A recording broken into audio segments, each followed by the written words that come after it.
ఎవరన్నా చూడు ఎవరన్నా చూడు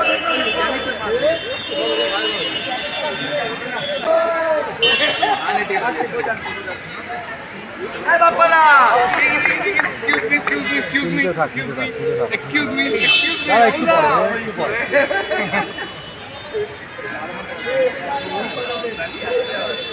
দেখো আমার মনে আছে প্রথম ম্যাচে অর্জুন হাসান একটু খোঁজা দিয়েছিল, তো জবাবটা তো ব্যাটে আর ইয়েতেই দিলেন না। আব্দুল হাসানকে আমি ফাইনালে ঘুরেছিলাম, ঘুরেছিলাম প্রথম ম্যাচে উনি আমাকে টস করেছেন, তখন কথা শোনায়নি। অবভিয়াসলি আমাদের যা আগের বছরের মানে আগের 9টা সিজনের যা পারফরমেন্সের ভিত্তিতে উনি বলেছিলেন আমাদের, কিন্তু উনিও দেখেননি আমাদের বলে আমার যা ধারণা ছিল। তো ফাইনালের পর ওনাকে খুঁজেছিলাম, ওনাকে পাইনি, বলতাম তাহলে।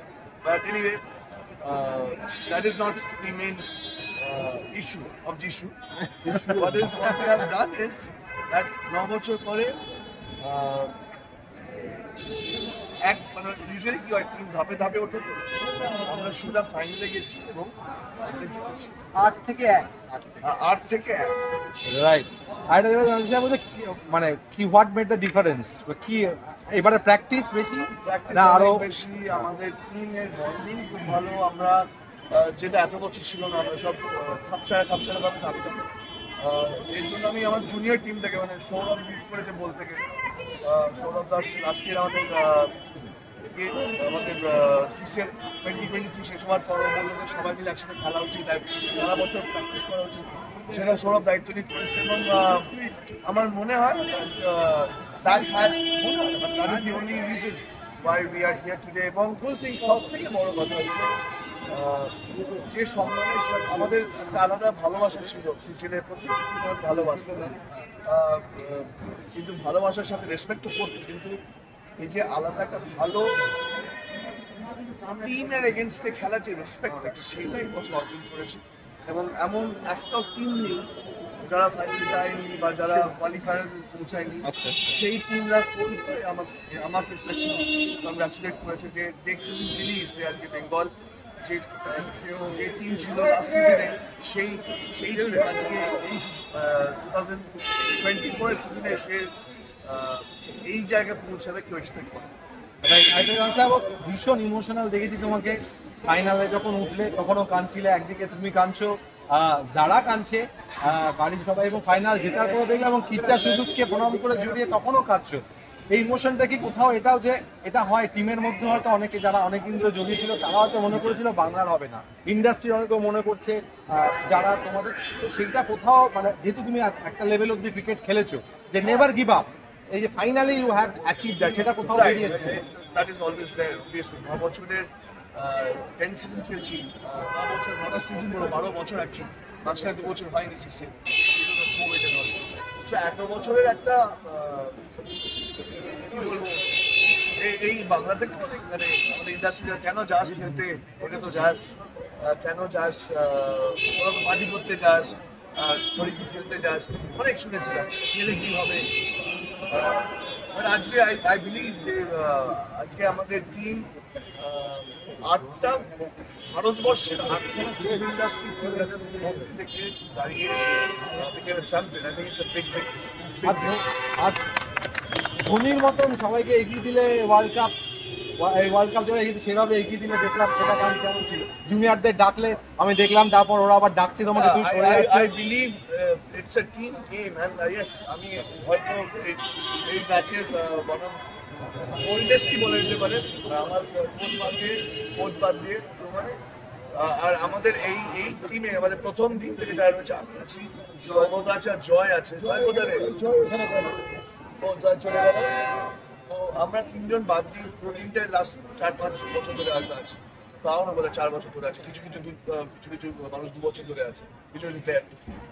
সো অবভিয়াসলি এত বছরের লড়াই, এত বছরের লজ্জা, সবকিছু মিলিয়ে ইমোশনালি আমি ক্রিকেটটা খুব ভালোবাসি আর যোগ্য জবাব যোগ দিয়েছে আমার টিম।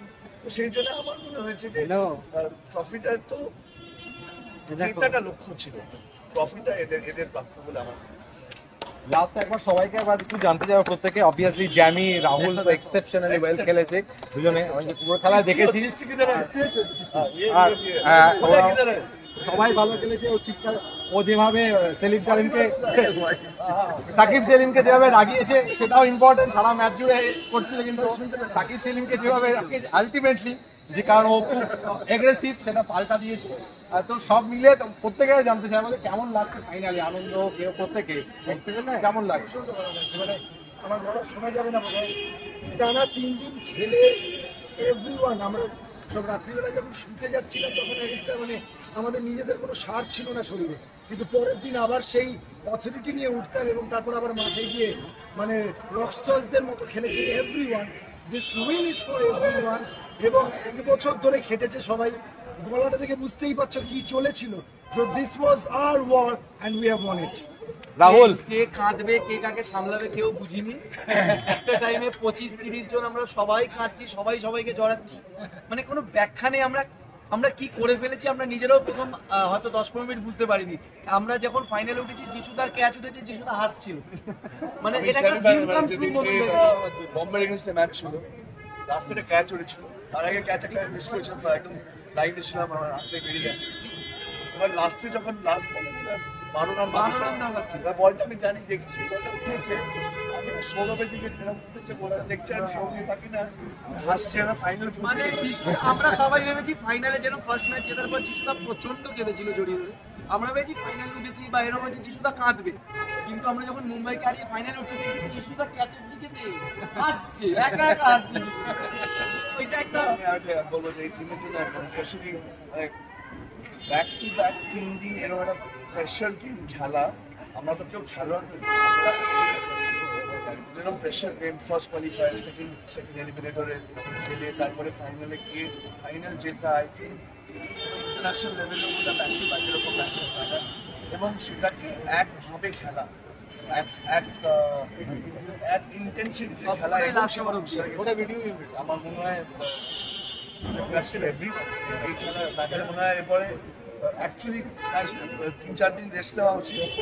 সবাই কালকে যাবো শুটিং, আমিও বেরিয়ে যাচ্ছি কালকে, কলকাতা থেকে বেরিয়ে যাবো, সবার শুটিং আছে কালকে। আর বনি আর জানি কি বলবে?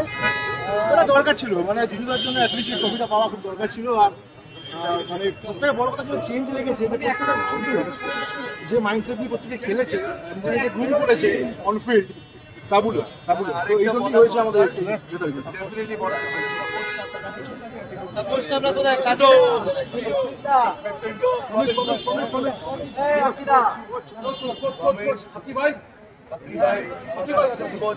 চলে গেল। এই মানুষ দুটো ভোর 4-5টা অব্দি সবাইকে ট্রিটমেন্ট দিয়েছে, মাসাজ করে দিয়ে, যার চোট হেনা তেনা সব এই মানুষ দুটো প্রমিসদা মাঠে মানে ক্যাপ্টেন।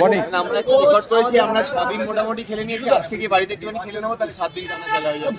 আরে রাহুল, এরা সবাই এসেছিল সাপোর্ট করতে। হ্যাঁ রাহুল, কেমন সাপোর্ট করতে শুধু যাওয়া? 10 বছর ধরে অনেক কিছু শুনেছি, সব ফেরত দিয়েছি। আমাদের দলের এই নতুন ছেলেগুলো অসাধারণ সম্পদ, আমরা এবার শুধু জেতাই শুরু করলাম।